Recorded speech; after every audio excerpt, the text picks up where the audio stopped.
This is All Access MMA. And my next guest is coming off a great win this past weekend at UFC Vegas 50, getting that first round submission victory over Dalcha Lungiambula. It is Cody Brundage back here on the program. Cody, how are you, sir? I'm great, man. Thanks for having me. Always good to talk to you. Yeah, it's good to talk to you as well. And my apologies, we didn't get a pre-fight interview in, but this is even better because we got a win to talk about.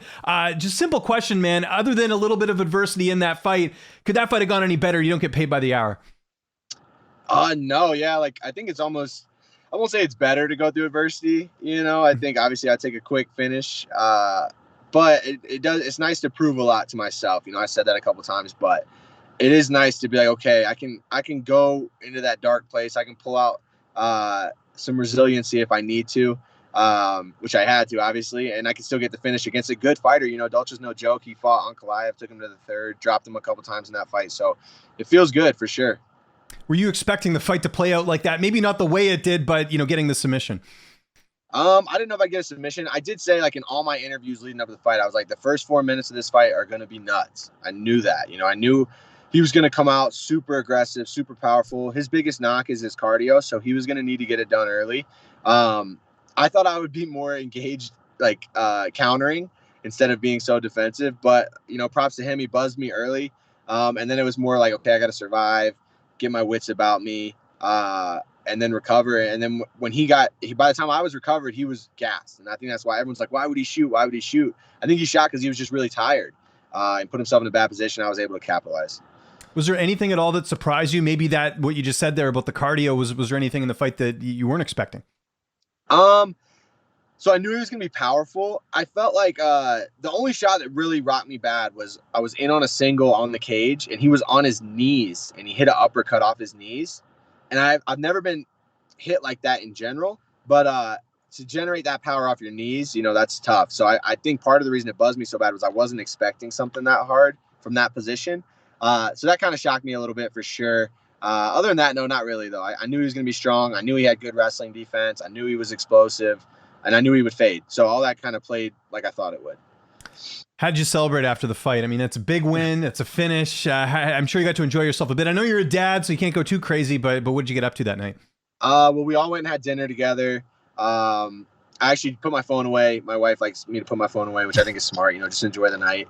And my manager's blowing up the group message, Jason House. He's like, I guess, I don't know because I didn't have my phone, but Dustin Jacoby's like, Cody, oh my God. I'm like, what? He's like, you bonused. I was like, what? He's like, Jason just texted me. So we were all freaking out.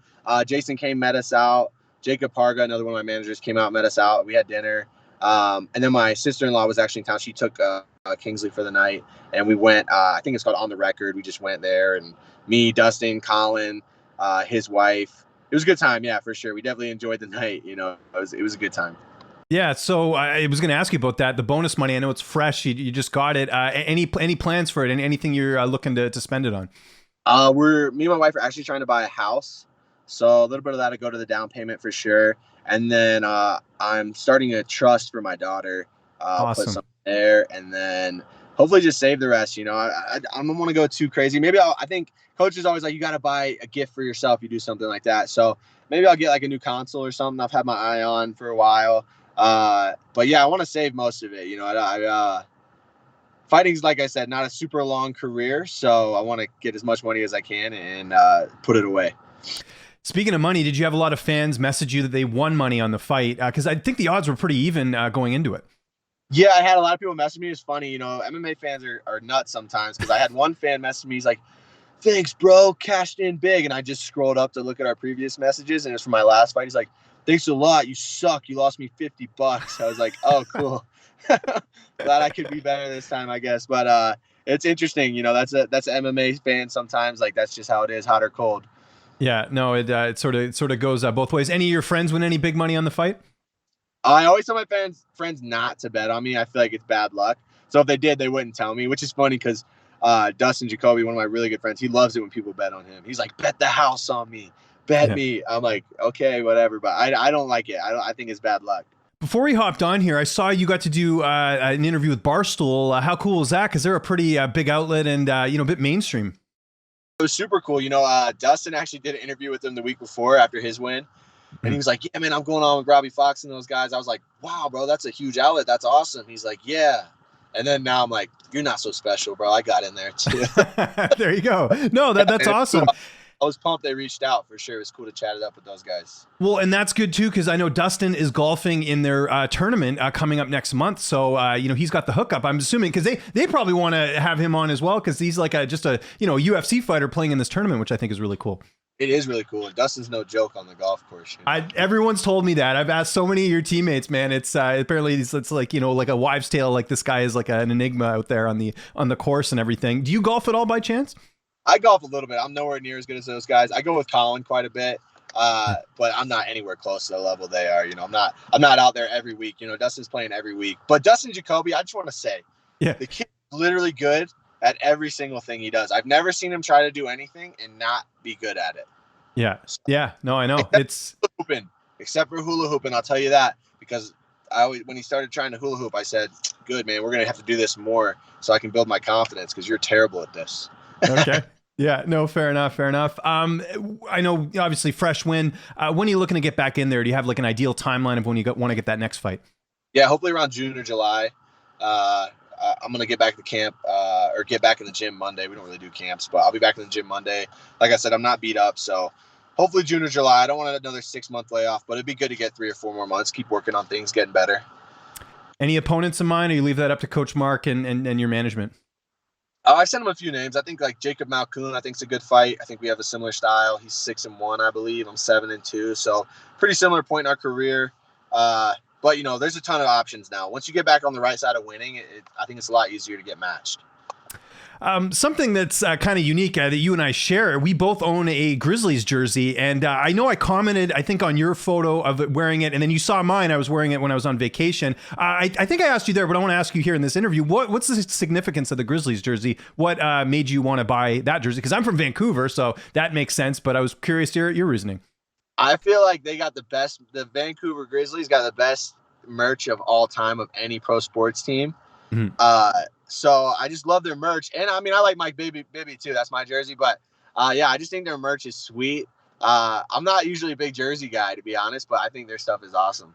Yeah, the teal blue, and I wish like Memphis. I know they've changed like the logo and everything, but they should just change the name, because there's no Grizzly Bears in Memphis. There's Grizzlies Bear here, right? So it makes a little bit more sense. But I'm with you, man. Like I get so many compliments on that jersey, and I actually have Sharif Abdul-Rahim, who he was my guy growing up. Bibby was on that team too, but Sharif was like such an underrated player because he played for Vancouver, so he wasn't getting the shine that like your Allen Iversons or Garnetts were back in the day. So that's kind of why I like supporting him too. So. Yeah, it's super cool. Yeah, I mean, that article of clothing is definitely my most complimented article of clothing that I own, for sure. Are you a basketball fan as well, or are you just like the jersey? Not really. I mean, growing up a little bit, but I was always in wrestling, and those two are kind of clash a little bit, the same season and everything. So wasn't a crazy big basketball fan. My last question, are you getting in any video game time? I know your wife's big into gaming. Is that something you're going to be doing after this fight a bit, just because you have more time off? I know you're still a dad, but you get in any game time at all? Yeah, I think like the gift I might get myself a console, and then I've been hearing really good things about this Elden Ring game. Yeah. So I think I'm gonna hop on there and just check it out, see what it's about. Maybe Colin's getting it too, so maybe we'll link up and play some. Yeah, I heard Colin's really good at video games. You're talking about teammates who are good at things. I hear Colin's quite good at video games. Can you confirm or deny that? He's really good at video games. He puts in quite a lot of time. and of course, Colin, your buddy from back home in Michigan. Are any plans for you and Amanda to head back to Michigan at any point, or are you going to just stay in Colorado? Because I guess you're looking to buy the house, like you were mentioning. Yeah, so we're going to be here at least until I'm done fighting, and then we'll see. That's a while from now, and. I just meant to visit, not to actually move back or anything, because obviously you like Colorado. Oh yeah, right? Well, we're actually I'm originally from South Carolina. Okay. So my cousin's getting married in April, so I'm gonna be back there for like 10 days. It's been like a year since I've been home, so I'm excited to go home, see everyone. Kingsley can see her grandparents, and just get back in the warm weather of South Carolina for sure. That'll be great. You should link up with Wonder Boy. Isn't his gym over there? Yeah, he's in Simpsonville. Actually, some of my college wrestling teammates actually train out there, so yeah. Maybe we'll do it up. There you go. Cody, thanks so much for doing this. I know you got to enjoy the victory tour. If there's anyone you want to thank, any sponsors, any social media, I'll give you the last word. Yeah, I just want to thank all my teammates and my team at Factory X. It's definitely a family, and the culture we have there, I think, contributes to a lot of the reasons that we're winning and things like that. So I want to thank all them. Thank my management team, Iridium, obviously, and my wife. And yeah, I just feel like my family, everyone close to me, I feel like we did it. You know, I texted everyone afterwards. I like, we did it. We can keep it rolling now. So thankful for all of them for sure.